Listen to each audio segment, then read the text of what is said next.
Good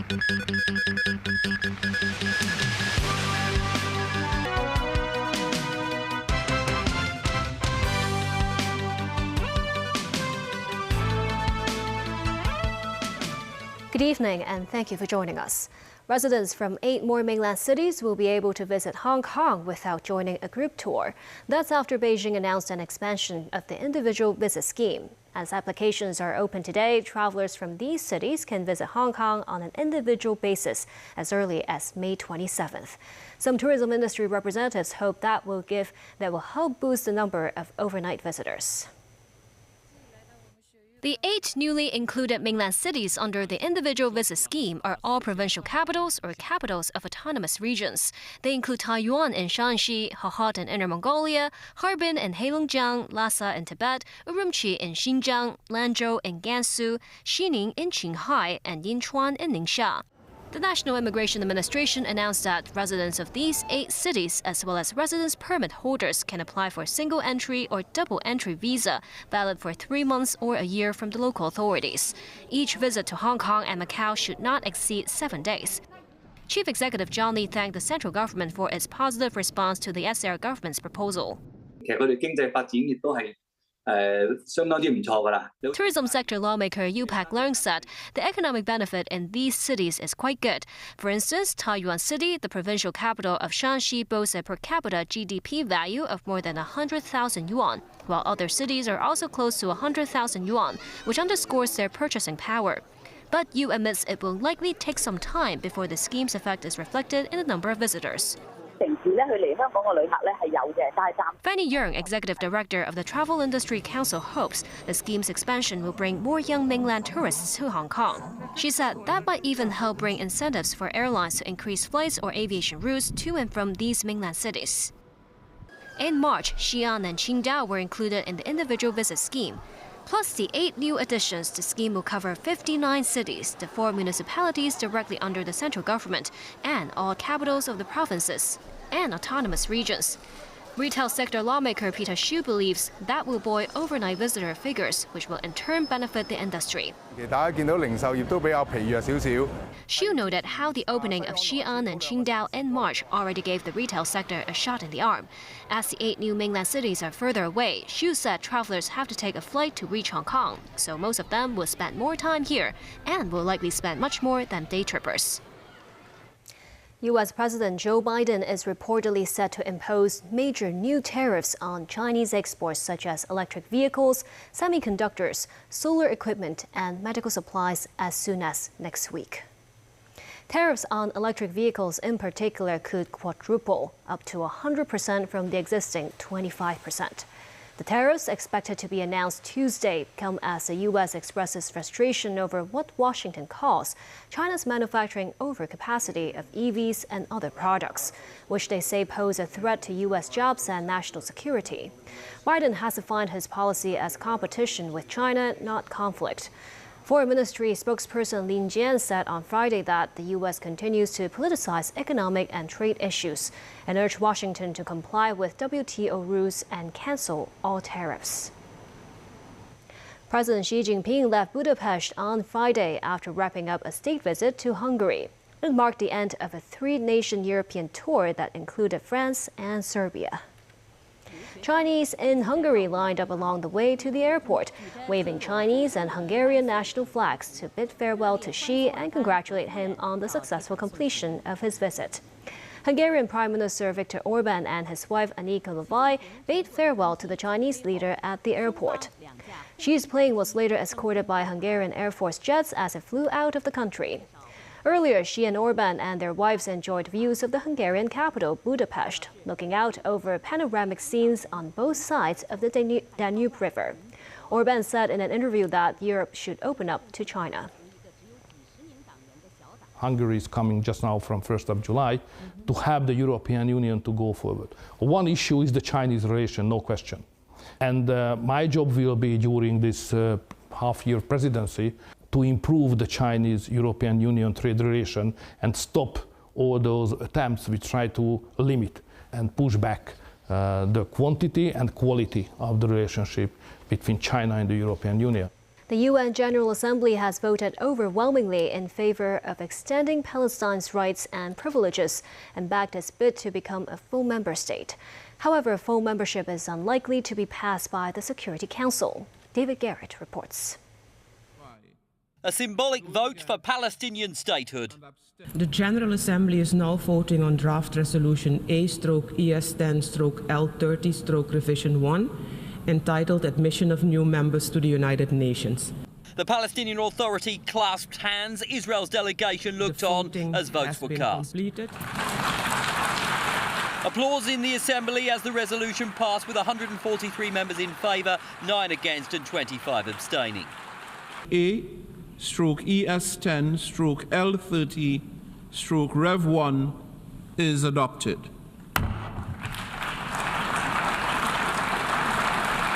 Before the vote took place, Palestine's ambassador told the General Assembly why protection and support from the UN is crucial for their cause.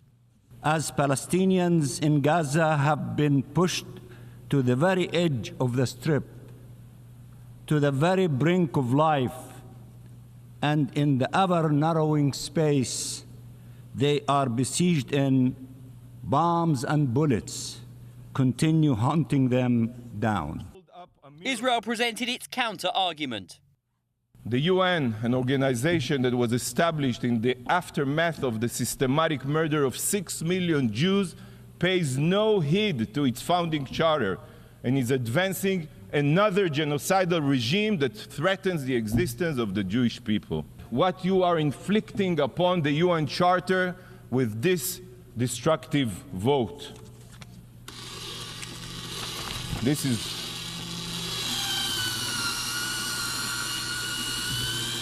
you are shredding the UN Charter with your own hands.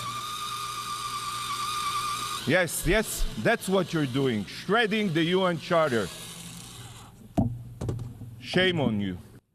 The theatrics failed. Victory for Palestine upgrades their status. Australia's leader spoke about the significance of voting in favour.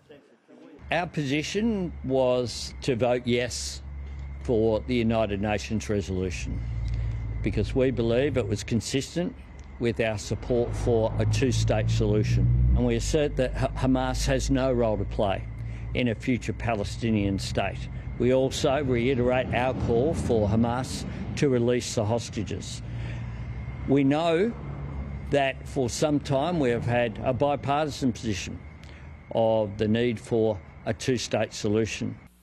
This does not give Palestine the same rights as a full member. The vote for complete membership lies with the Security Council. The US, Israel's closest ally, would veto such a proposal, but this is a gesture of support for Palestinians from much of the world. David Garrett, TVB News.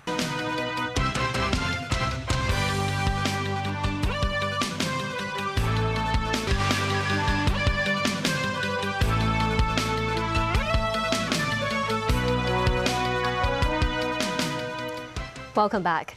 An unusually strong solar storm hitting Earth has produced northern lights in unusual parts of the globe, including Britain. The U.S. may also see the spectacular light show, which had already illuminated some northern regions of China in the small hours of this morning. The purple and red colors of the aurora borealis painted the night skies of Mohe Heilongjiang. Some tourists were lured from other provinces to chase the light. In the Altai region of Xinjiang, aurora in red was also spotted with meteors streaking across the sky.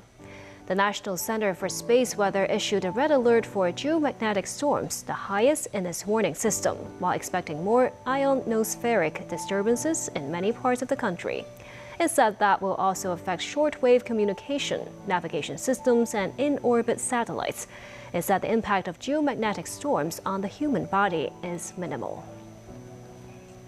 The Chinese made C919 passenger jet has been making commercial flights on the mainland for almost a year. It is now applying for permission to fly in Europe.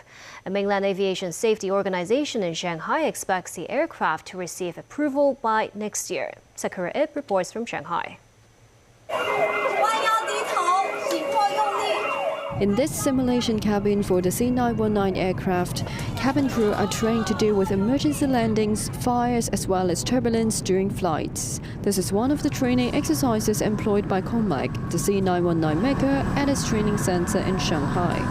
The airlines can send their cabin crew to this training center to familiarize themselves with the setting of the new aircraft. Each training section required around 3 days, 30 participants each time. C919s have been flying domestic routes in China for a year.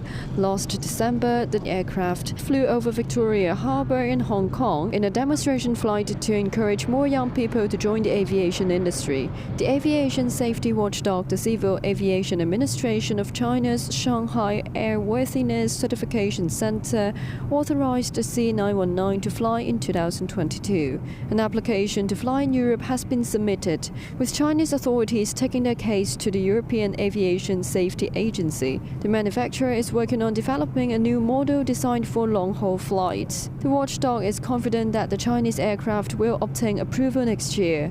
We always use the same standards for all the things. We make sure this new technology is safe, like you said, the 5Gs or something like that. Yes, because always the new technique is behind our standards.